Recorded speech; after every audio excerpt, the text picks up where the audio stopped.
Good morning and good afternoon and good evening to everyone from Culture Talk.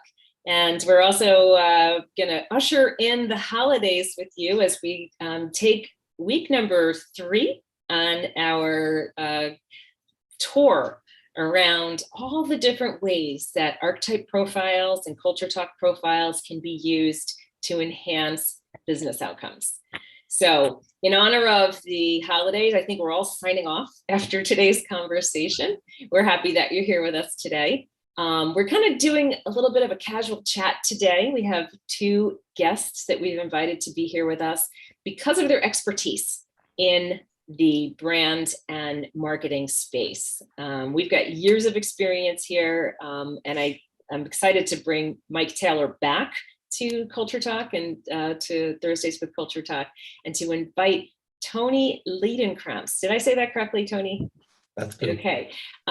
Who's joining us from Sweden today and has been using archetypes in his brand work and really appreciates the power of the mechanism to create really strong outcomes, because today's brands have changed. So I'm going to give them a chance in just a moment to introduce themselves, but I first wanted to just set this up, by reminding you that we are taking 6 weeks to kind of take apart all the different ways that the outcomes of this work can support powerful, important business outcomes.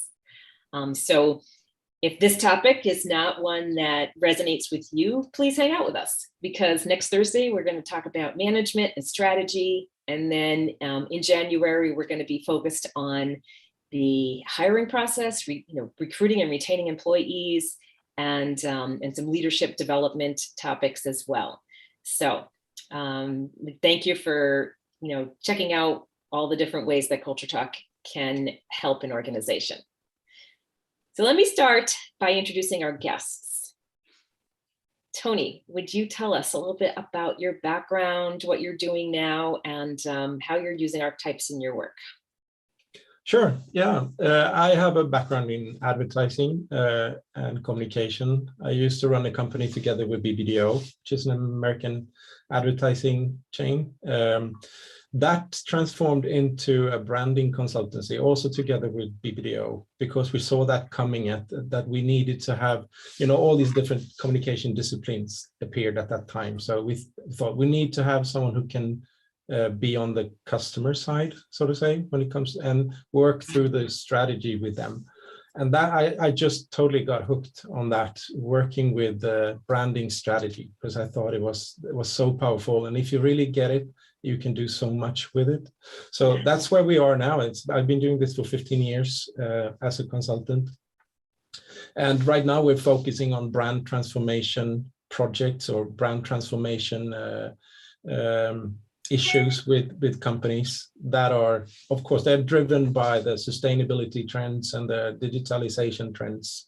And we think there's the space there for brand consultancy as well, because if the business changes, the brand has to change. So yeah, and then that's in that direction, right? So this honest inside out reflection. Mm-hmm. Awesome. We're going to talk more about transformation, but Mike, why don't you introduce yourself and tell us a little bit about the work that you're doing in the brand space too? Hi. Yes, I've been working on brands for about 30 years now. Mike Taylor Consulting is a boutique branding and business consultancy, and we grow our clients' businesses through the science of brand strategy and the art of emotional storytelling. I like to say we work on the head, heart, and guts of the brands and the organizations we work with. We use archetypes in all aspects of the brand's heart, character, style, voice, even purpose and mission. It's a way we use to accelerate. It's an integral part of how we accelerate client success by creating energized brand ambassadors within the organization as well. Yeah. Awesome. I mean, I think this is so fascinating because it works on so many levels, right? Like corporate brands, employment brands, so that outside facing message, which is probably more where you focus, Tony, that internal message to the employment brands. And, that's where we're going to jump off in a couple of weeks around the hiring part and recruiting, and even the individual brand, the personal brand, how does that ladder up? So this is going to be awesome. Cynthia, our experience in going from Allegory Studios to CultureTalk, this is the path we walked. Yeah, brand was the door that we walked through as we got into an organization that was, had some kind of initiative underway to be looking at their brand. Often a growth strategy, often a company that was already very successful and was looking for, how do I take that next leap? How do I grow up? How do I rebrand? Which is, of course, a huge transformation process. And our experience at Allegory was, we would come in and we would measure the culture of the organization as part of the process of building the brand. And of course, the framework we were using was Archetype. And the outcome of that work in terms of how it energized a team, right? How when we come in and instead of saying, this is how I see you, we take a measurement and we say, this is what, the underlying cultural values are that are driving your organization. And for your clients to start nodding their heads and see themselves in that, and to help them articulate a story where they go, oh, that's what I've been trying to say. This feels like us. And the kind of, the leader being able to really take a hold of that story in a very tangible way and build it out in such a powerful way. We knew it was bigger than branding and yet it's still one of the really, really sweet spots for this work. Yeah, absolutely. Especially as, the work of brand has changed. We talk about this glass box brand idea that, you have to really understand what you're committed to and what your, authentic inside out message is going to be. Tony, you and I talked about the transformation that businesses are going through. It's just not the same, even as it was a few years ago. What do you see as kind of the pressures that companies are under and the opportunities they have around transformation? Yeah, and I just want to add to what I said before. I use the archetypes very interlinked with the executive team. The work that I do starts with the executive team, and the transformation needs to be defined by the executive team, and the end goal needs to be defined by that's where I use the archetypes. And I find it super strong when we talk to people who are so different when it comes to their profession. You have the HR manager, you have the CEO, of course, you have CMOs, you have business area managers, and to have some kind of common ground for them to start thinking about the future and the strategy, the archetypes there is super strong. If you want to paint a picture of what it's going to be like when they're transformed, you can use the archetypes as a starting point, and then you can paint the picture of, if we go all the way with this archetype, how will the customer experience or the stakeholder experience be in the end? So that's where I start. So it starts internally as well. And I love that, when you even say that out loud, you bring someone like the HR lead and the sales lead, you can just feel the difference in energy, like the perspective. And the ability to get them on the same page. I totally agree. I think that's where archetypes really shine, because all of a sudden, we talk about it being a common language. It's just like, you have your personal style, right? And then there's the whole common language we need to have around the business. Yeah. And then to answer your question then is what I've seen to change is, if you go back like 5 years, I think I go back to my own focus then where the transformation is. That has really put the focus on branding, I think, brand strategy again, because there's such a big change. All the companies that we work with are looking into some kind of transformation driven by digitalization and sustainability. So that's where I would start. That's why branding discussion has become much more deep and also much more frequent, I think, in all the companies. And then you have the talent on war, or I mean, war on talent. All companies are looking for employees to be able to do this transformation. And then again, the company needs to define who are we attractive enough? Who do we need to be tomorrow to be attractive for customers and employees? So I think that has also driven the discussion around brand strategy and corporate brand strategy in this case. Yeah. And then I don't know if are you familiar with Les Binet and Peter Fields? Repeat that. Les Binet and Peter Fields, are you familiar with those? I don't think so, no. Yeah, but they put branding on the map again. They've been doing some great research where they've gone through so many campaigns and the effects of those campaigns. And they pointed out that the short-term focus that's been the last 10 years because of social media and that kind of communication has shown that that doesn't grow the company. And we haven't had that data before, but they yes. So coming out of a brand company, we lived through that. Like it was important. All of a sudden, it didn't seem so important anymore.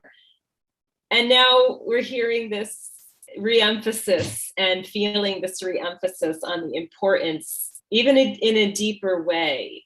And Tony, I'm so curious, of course, we'll label that in our work as an emphasis on culture. What are you seeing around this tie together of, it used to be, let me go off and make this beautiful graphic for you and show you versus culture? I think the pandemic has also brought the headlights on, or the spotlight on branding, because authenticity and transparency has been so much in focus when companies need to step up and really show, and this is during the pandemic, that they are serious about their social work or their sustainability work. And we've seen that very clearly. I think you have thousands of examples, I'm sure, how companies transform their production lines to produce face masks and all that. So I think today, a corporate brand really needs to be authentic, to be able to have some kind of trust in the market. And it's been very clear, I think, during these last 2 years, how that has been important. Yeah. So the culture is at that point, when you are truly transparent, your culture will also shine through. Who are we? And what do we stand for? What values do we have? How do we act on our values and all that? I think it's been very obvious these two years. Last 2 years, yeah. And Mike, I know that you have developed a unique focus on this, like sort of almost like a way in around this conversation that focuses on the individuals in the equation.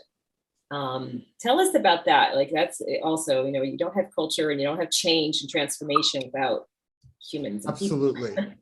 So to build on what Tony was saying, in order to achieve that real, complete, holistic authenticity, the individual has to see and feel how they are part of the brand and how their own story intertwines. So we literally brand the brand ambassadors in a similar process as we use for the company or organization as a whole. And we do this in 2 ways. We do literally a brand strategy model for the individual, similar format as the company, so they can, and then we do their story. So when they tell their story, there's this natural, synergistic, combined story that comes out. And I kind of like, for me, it is the best of co-branding, because the person or the ambassador becomes the face of the brand, live and in person. And remember, people trust other people long before they'll trust a company.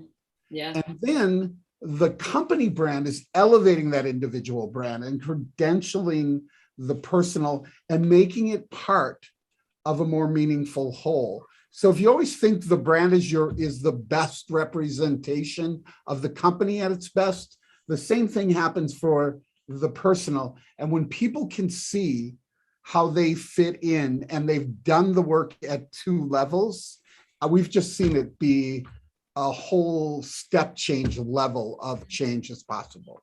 Yeah. You know, we say here sometimes that individuals and organizations are inextricably intertwined. They are. And they can't, you know, the success of one impacts the success of the other. So I really get that in the process you're describing of like, who am I Yep. as an individual brand, and who are we as an organizational brand authentically, and how do those two come together holistically and work together? You know, and it's funny because I've had one client, and I've done this for like 7 years now. And the people that have been retained, that are succeeding, that are thriving, were those people that had that strong overlap and visceral understanding of the company, its values, purpose, the brand itself. So I think it's just really about when you get to that place of genuine feeling of this is how I fit, this is how our brand fits. Right. I think it takes it to a better level. Yeah. And when there's this acknowledgement of this is the value that I'm adding, Yes. how I'm advancing the goal of the organization. And yeah, I mean, it's a really interesting, you know, it's a continuum, right? Yes. So what about the executives, right? So I know, Mike, your solution gets down into, you know, the different levels and deeper into the departments, et cetera. But Tony, you talked about how it starts with the executive team and the commitments they make. What kinds of exercises or things are you doing with the executives to open this conversation, to warm it up and get people on board? Yeah, it's a bigger process, of course, but if you focus on archetypes, as I introduce them, of course, they get to know them. They understand the power of archetypes, which is, I think, a tool that we all know is very, very intuitive, as I said before. And it doesn't take long. And if you also have, like, you have all the archetypes on the wall, and it doesn't take long before the people in the team start walking around, pointing at things, and we are here, we need to go there, our competition is there. And that, when I have that kind of situation in the room, then I know that they're ready for the next step. And then that's where I also illustrate each archetype with mood boards. So it expands the kind of understanding of, it's not just the personality per se, it's also how it's expressed. And then you can link that to the collective personality, and saying that, okay, the archetype is just a metaphor for the culture and the internal personality. That will be the brand personality on the outside.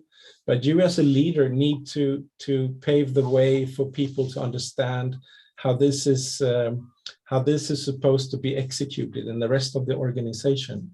And then I think if you turn to the CEO specifically, he or she needs to have the transformation story, to tell the story about the journey ahead. And they need to be very understanding about the role they have, because we're talking about symbols and symbolic actions, and we're talking about symbolic stories. So if that CEO really gets it, they have a very, very important role to play, I think, for the starting up of the process. Yeah, I love this emphasis on this story, and you use the word a symbolic story. And those of us who are in the brand space totally get that understanding about the symbolic aspect of it. And it's the translation of the symbolic into something that's more tangible. This is what we're trying to bring forward many times with Culture Talk, is to say that, you know, we understand this exists. Some people are really good at running with that, and other people need things that are more tangibly tied to business, you know, metrics and outcomes. And so I think that's the great gift that we can give, is to take that symbolic, intangible thing and to create it into something, you know, it starts with a story, and our brains are so good at working with story. So I think that's really cool. Mike, Yeah, what and about you in terms of executives? Yeah, well, first off, from step one, I really try to make sure all the executive leadership is involved in the branding process, regardless of their function. And one of the first steps we use, as you know, because this is how I found you, was I was giving every individual in the leadership team takes the archetype assessment. So it's great team building. People get to see and everybody recognizes it, and then everyone else. But it also informs, now we're going to work from a common language that you viscerally understand, because you know what stories are at play, what archetypal stories are in play in your life. The second thing we do is we do a lot more work internally before we go externally. So if you want to be authentic, your employees are your critical authorities on that authenticity. So periodically throughout this process, we are checking in with employees, explaining the work. Archetypes are part of that conversation. So they are literally helping to shape the brand in process. Now, in certain times, I'll do that for teams in the organization as well. And then lastly, we're checking in with customers along this process as well. So we work with their best customers or their customers that have been with them the longest time. And throughout all of that, archetypes are the common language, because I can explain a character in a story much faster than I can explain the reasons behind the strategy. Right. But the logical reason is still there, as well as the emotive cultural. Yeah. And that's, this whole tap into these individual stories that we all get. Tony, you shared with me some examples, sort of, I think it's your wife's business, right? Where you've been able to experience this connection right down to the behind the scenes employees, and how their personal stories are a reflection of the brand, and, vice versa. It'd be so cool if you share that. Yeah, and it's an observation from my part. You never take your branding glasses off, kind of. So when my wife, all the lodges she represents is in Southern and Eastern Africa, and before the pandemic, we quite frequently we visited, Kenya, Botswana, Zambia, Namibia, whatever, in these countries. And you come to a concession, which is more or less like a part of, it's a private concession usually, and you have like 2-3 camps in that concession. And we travel and we visit them all, and we stay at all of them. And I mean, in Prague, you're traveling on the same jeeps, you're visiting the same nature. The lodges doesn't differ very much, but the customer experience is so different depending on the culture at the lodge. And that comes back to what kind of leadership they have at that lodge. And for me, it's just interesting how it works.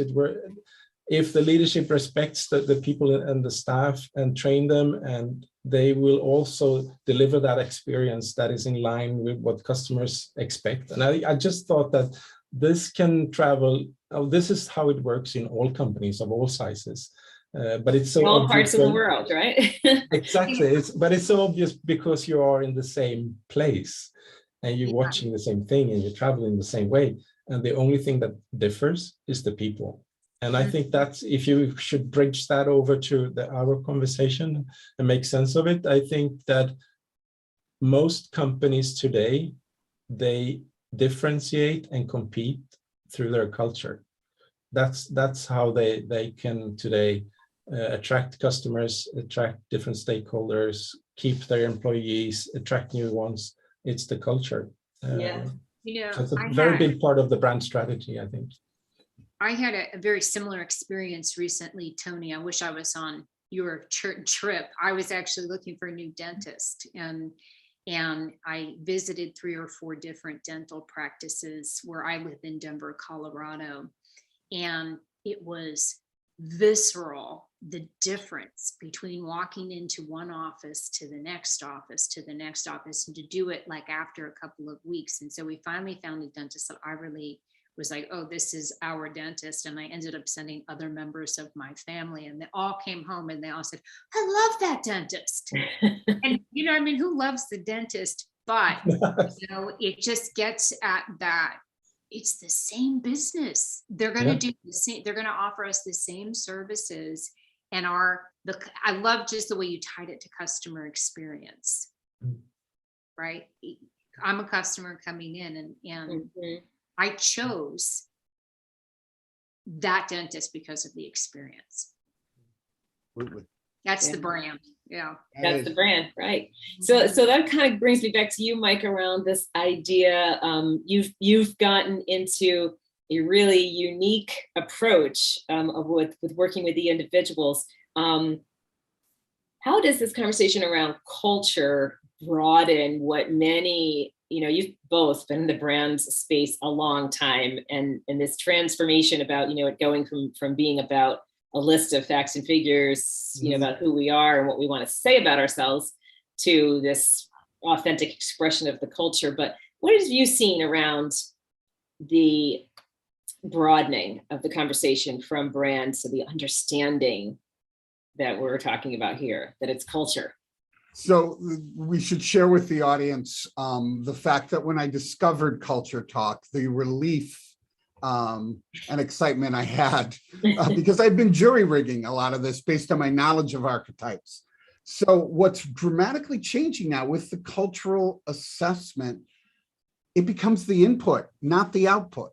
It literally becomes, this is authentically who we are, and you can't argue against it because it's a database system that works. And so to have that going in to, you know, transforming brands or redirecting a brand strategy to better meet a business strategy, this is going to be like an essential part of every engagement as I move forward. I think from the glass box way of looking at it, I can only think we're going to get on more on point, quicker and easier. And I'm going to show this a little bit. I'm going to roll out a new website in a couple months, and I'll reflect this in the brand ambassador piece. But I think this is fundamentally the cultural assessment becomes as standard as my competitive analysis or the channel landscape or the retail brand, you know. So I just think now with, you can call it a million things, but you're always trying to get the heart of a company. What you said, experience, the real things that are both tangible and intangible that really separate you. So I'm just really looking forward to this next year and each engagement bringing in the cultural assessment as well. Awesome.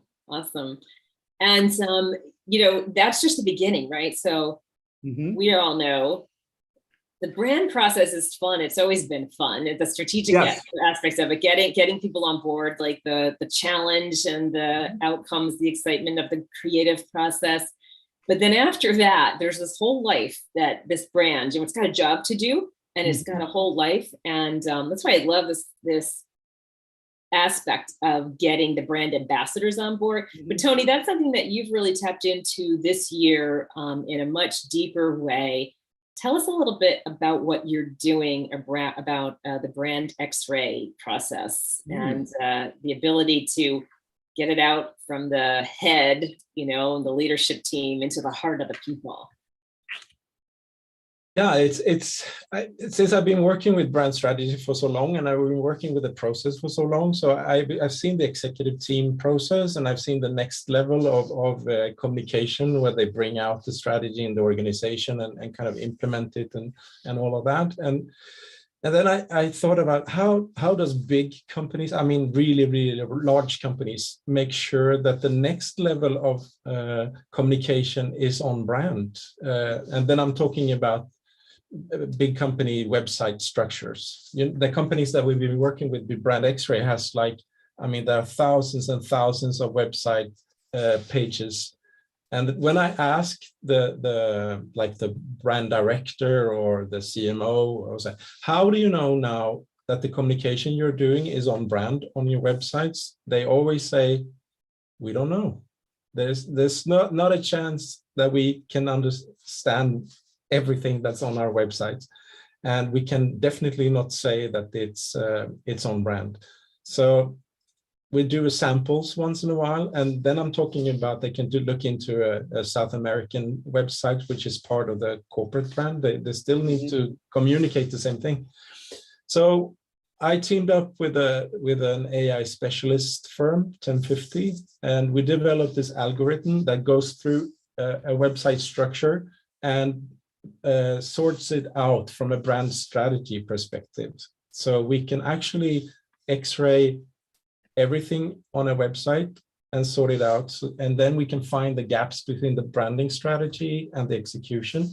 And that in itself is a good starting point for actions when it comes to rolling out the strategy or adjusting the strategy and the execution. And I just must point out that we're talking about super big companies. There's so much value put into content creation.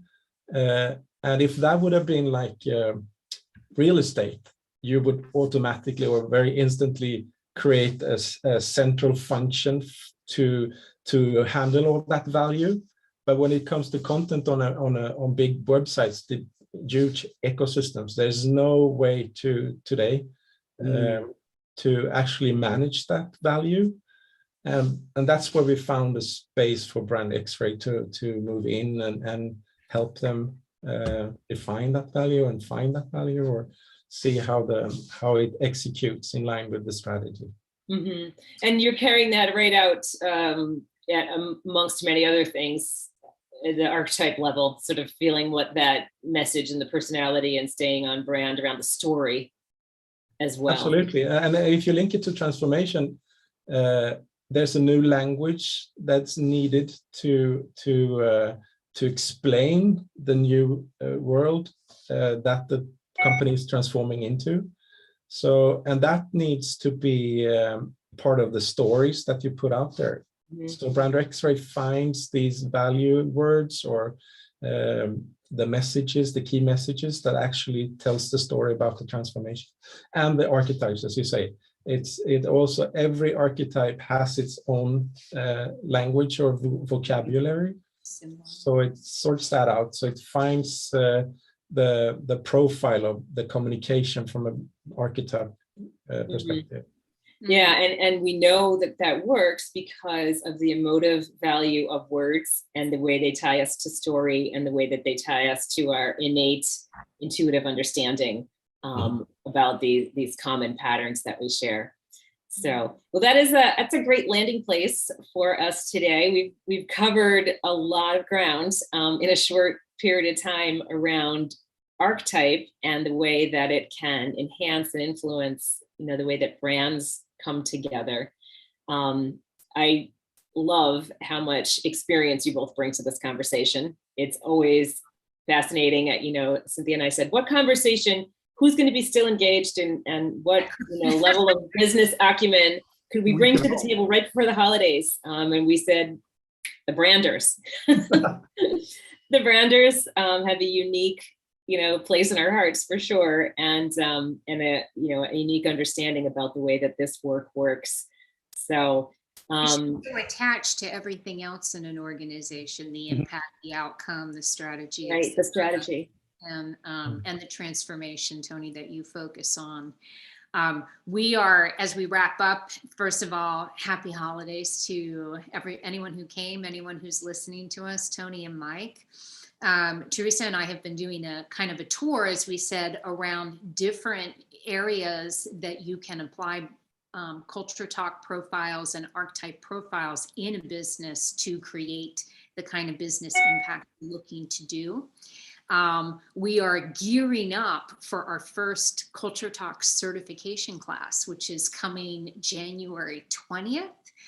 We have 2 sessions that kick off on January 20th. So if you're interested in learning more about our tool set that is built around the framework of archetypes, feel free, you can reach out one-on-one. We'll include a link to a calendar underneath this presentation where you could book a one-on-one call, take a personal archetyping assessment, and we can talk about your opportunity with CultureTalk. And if you want to learn more just about the program, the certification program, it's at getcertified.culturetalk.com. So thank you for joining us. Thanks for joining us. Happy holidays, and we will see you again Holidays. next week.